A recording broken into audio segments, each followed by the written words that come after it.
is Kinship, Washington. I'm related to Jeff. I'm his cousin.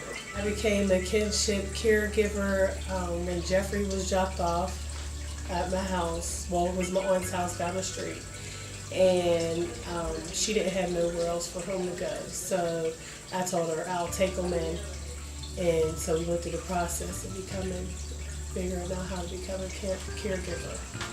The way I came to be here was I was living with my dad, and then I just moved with my cousin because I didn't discommunication stuff happened, so I just moved over with my cousin. Jeff has stayed with me for almost a year.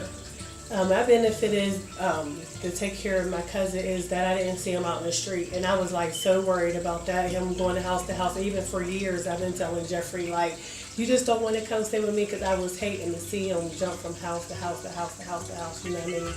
Because everybody knew my nurses were. I had his brother when his older brother was younger. I had him without no help at all. I just took him in because that's how I am with family. Yeah, I want to stay here until I'm old enough to move my own, but I still visit from time to time with my dad. The hardest thing about not living with your parents, I mean, it's not so much of a hard thing since I'm a teenager. And when you're a kid, if you would be growing up as a kid, then I think it would be more rougher because you need your parents growing up. But growing up, I had both of my parents, so it's not that hard. And I grew up with my family over here anyway, so it's not like I grew up just came over here out of nowhere. He's related, and all the family functions, and we already know him. And been around him all his life, even though when he stayed with his father and his grandma, we still kept contact with him. It's important to be raised by a family, at least a family member. My permanency vision for Jeffrey is for him to go to college, finish high school, and end up being independent on his own. My future goals are to go to college. I really don't know where I want to go to college.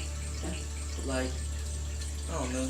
Maybe be a doctor, veterinarian, or something. The advice that I would give anybody to become a caregiver is be patient, is number one, and just be on top of your paperwork so you won't have to worry about them keep calling and asking, if you have everything. Just that's the first thing like that. And like I said, be patient and just go with the flow and just raise them like they're your own kids. How you treat them like they're your own.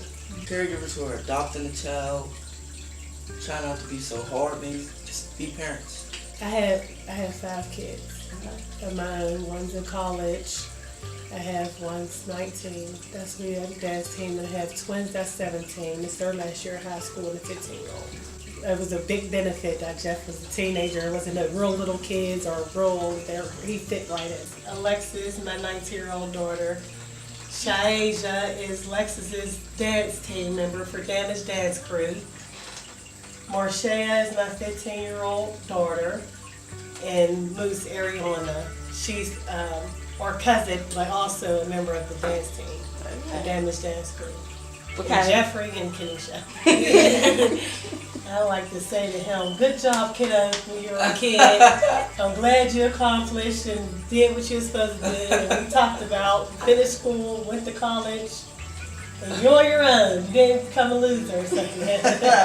My advice for any younger kids that are moving to their parents' house, moving away from their parents, is can't always think about the bad things. You just gotta look on the bright side sometimes.